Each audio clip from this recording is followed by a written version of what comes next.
বন্ধুরা Bangla health tips live চ্যানেলটিকে subscribe করতে ভিডিও নিচে দেওয়া সাবস্ক্রাইব বাটনে ক্লিক করুন, তারপর বেল আইকনটি প্রেস করুন। বন্ধুরা আপনাদের YouTube channel Bangla health tips লাইভে আপনাদের সকলকে স্বাগতম। বন্ধুরা আজকের এই ভিডিওটিতে আমি আপনাদেরকে জানাবো অস্টিওপোরোসিস বা হাড় ক্ষয় রোগ প্রতিকারের ঘরোয়া উপায় এবং ভেষজ আয়ুর্বেদিক চিকিৎসা পদ্ধতির বিষয়ে। বন্ধুরা Bangla health tips live YouTube চ্যানেলে এই মুহূর্তে পর্বভিত্তিক আলোচনা চলছে অস্টিওপোরোসিস বা হাড় ক্ষয় রোগের কারণ, লক্ষণ ও ঘরোয়া প্রতিকারকে নিয়ে। আপনারা ইতিমধ্যে এই বিষয়ের উপর একটি ভিডিও দেখেছেন। আজ সেই ভিডিও সিরিজেরই দ্বিতীয় পর্ব।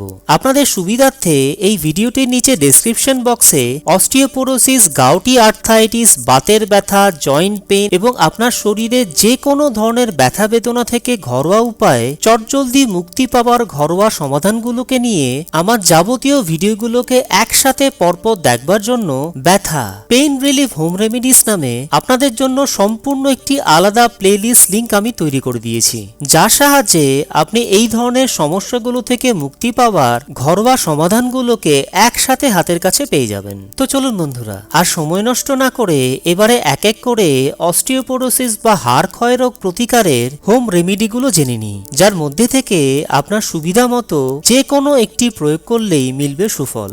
1 নম্বর রেমিডি, অস্টিওপোরোসিস রোগের লক্ষণগুলোকে চিহ্নিত করা। যে সমস্ত কারণে অস্টিওপোরোসিস হয় সবার প্রথমে সেই কারণগুলোকে বর্জন করতে হবে। অনেকেরই ধারণা অস্টিওপোরোসিস একটি বয়সজনিত রোগ। এই ধারণাটি কিন্তু একেবারেই ঠিক নয়। কম বয়সেও কিন্তু এই রোগ হতে দেখা যায়। তাই অস্থিতে দীর্ঘস্থায়ী ব্যথা এবং সহজেই হাড় ভেঙে যাওয়া এইসব লক্ষণ দেখা দিলেই সতর্ক হতে হবে। 2 নম্বর রেমিডি, আদা, রসুন ও হলুদের ব্যবহার। ব্যথা যেহেতু এই রোগের প্রধান উপসর্গ, তাই নিয়মিত আদা, রসুন ও হলুদ খেলে শরীরের ব্যথা কমানো সম্ভব হবে, কারণ এই তিনটি ভেষজই অ্যান্টি ইনফ্লেমেটরি গুণযুক্ত।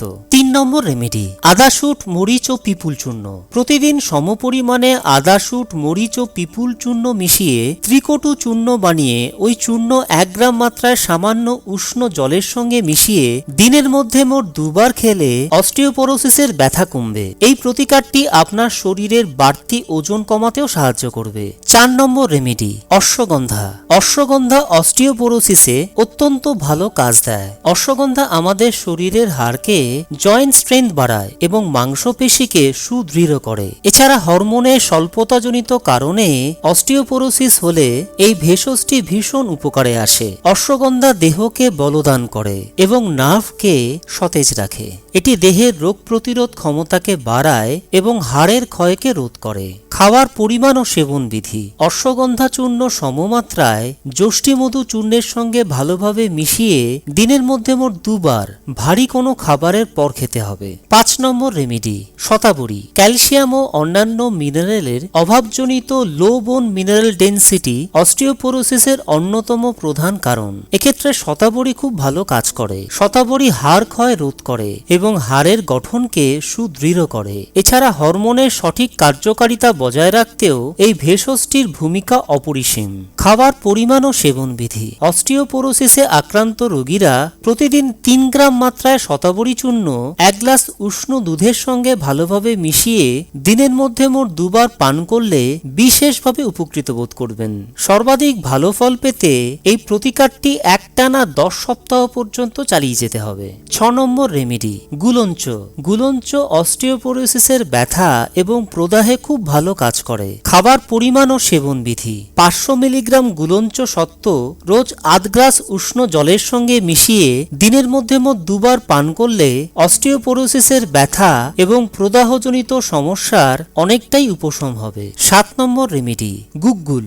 অস্টিওপোরোসিস এবং অস্টিও আর্থ্রাইটিসে গুগ্গুল অত্যন্ত উপকারী। গুগ্গুল ব্যথা কমায়, ফোলাভাব কমায় এবং অস্থিসন্ধি বা জয়েন্ট স্পেসে ক্যালসিয়াম সঞ্চয় বিশেষভাবে সাহায্য করে। কোনো ধরনের ফ্র্যাকচার হলে দ্রুত নিরাময়ে সাহায্য করে এবং লো বোন ডেনসিটির সমস্যাকে প্রতিরোধ করে।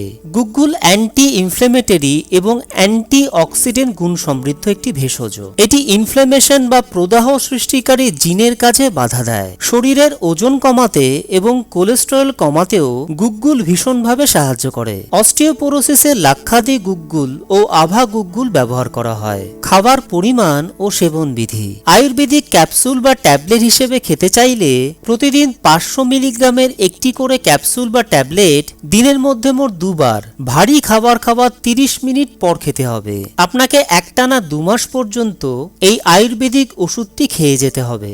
গুগ্গুল চূর্ণ হিসেবে খেতে চাইলে দিনের মধ্যে সর্বমোট 3 গ্রাম থেকে 6 গ্রাম মাত্রায় 1 গ্লাস হালকা উষ্ণ দুধের সঙ্গে মিশিয়ে মোট 3 বার ভারী কোনো খাবারের পর খেতে হবে।